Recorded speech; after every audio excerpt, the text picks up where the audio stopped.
saya akan melakukan pemeriksaan fisik mata. Terlebih dahulu, kita harus mengenalkan diri dan menanyakan identitas pasien. Setelah itu kita persiapkan diri dengan cuci tangan 7 langkah WHO dan menggunakan hand scope, serta menggunakan masker jika perlu.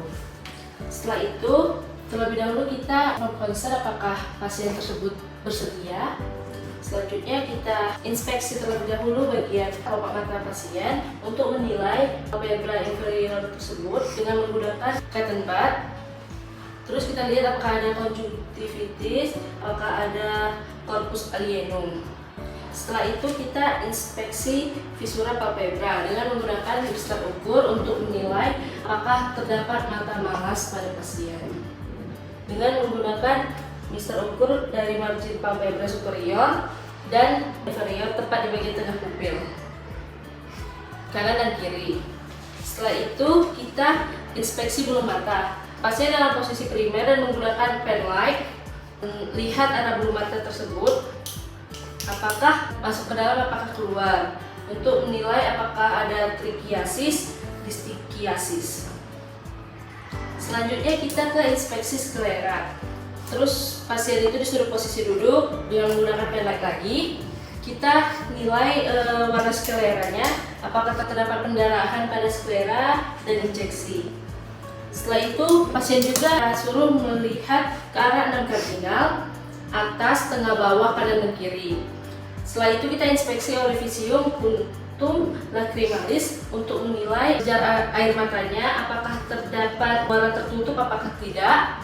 Setelah itu kita lihat juga apakah ada sekret yang keluar. Setelah itu kita pemeriksaan palpasi kelenjar limfe aurikular untuk menilai apakah ada benjolan di bagian tersebut. Setelah itu kita identifikasi jumlahnya batas tegas atau tidak, pembukaan mobile atau tidak. Setelah itu kita melakukan pemeriksaan posisi mata dengan menggunakan tes Hirschsprung. Kita menggunakan senter setinggi mata pasien sebagai sindar fiksasi. Setelah itu, senternya itu terletak 30 cm dari pasien, segini. Setelah itu, kita lihat refleksi sinar pada mata fiksasi letakkan di tengah pupil.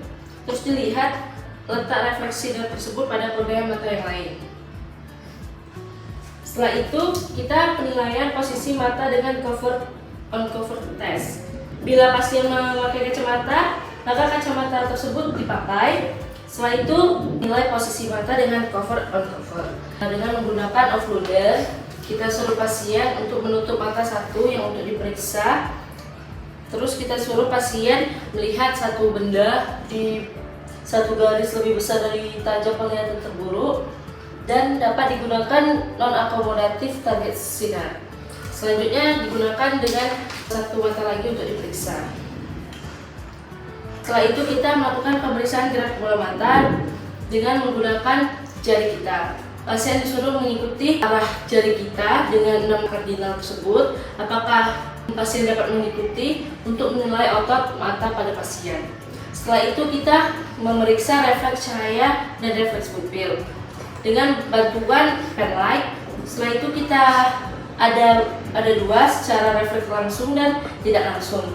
Yang pertama kita refleks langsung, kita langsung sinarin mata pasien yang kanan dan kiri, terus kita nilai refleks pupil tersebut apakah mengecil dan membesar.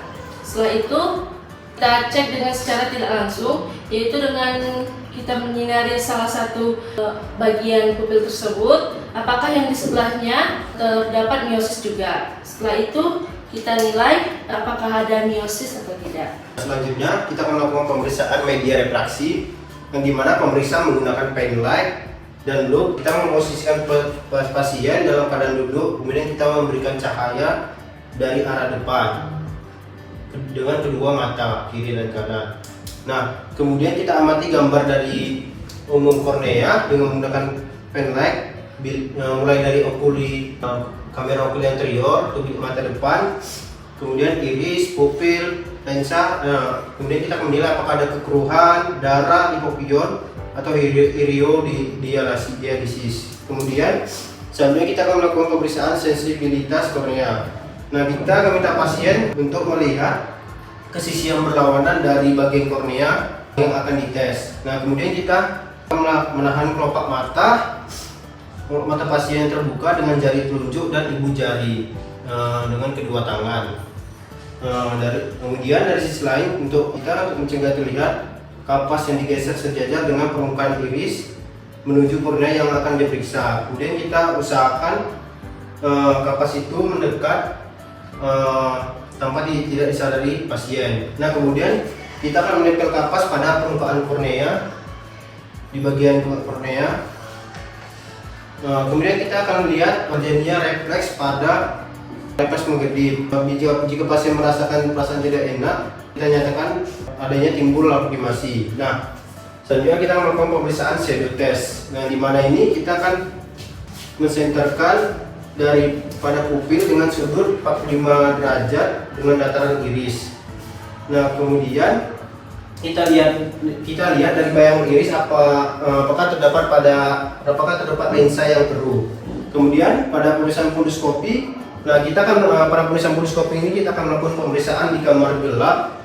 Tujuannya supaya kita dapat melihat bagian dari kornea atau iris tersebut. Kemudian kita akan memeriksa mata kanan pasien dengan mata kiri pasien, kecuali bila pemeriksa pasien dalam keadaan tidur dapat dilakukan dari atas. Nah, kemudian kita kemudian kita putar roda lensa oftalmoskopi ini sehingga menunjukkan angka 12 dioptri.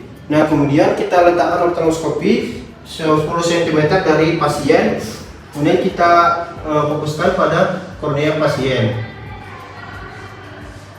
Nah, selanjutnya oftalmoskopi kita letakkan lebih dekat pada mata pasien dan roda lensa oftalmoskopi diputar sehingga roda lensa menunjukkan angka mendekati 0. Diperhatikan pada warna tepi dan pembuluh darah apakah ada yang keluar dari papil saraf optik. Nah, kemudian kita meminta pasien melihat sumber cahaya oftalmoskopi pada pemeriksa. Apakah pasien dapat melihat cahaya tersebut? Kemudian kita menilai bagian iris apakah terdapat kelainan pada pupil tersebut. Nah, kemudian pemeriksaan tekanan intraokular, kita akan meminta pasien untuk mata yang ditutup kedua mata. Kemudian kita akan melihat pandangan kedua mata menghadap ke arah bawah. Kemudian jari-jari lainnya bersandar pada dahi pasien dan pipi pasien.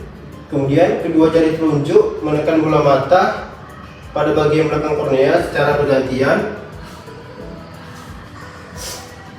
Nah, kemudian satu telunjuk mengimbangi tekanan saraf pada bola mata dan satu telunjuk akan menekan bola mata.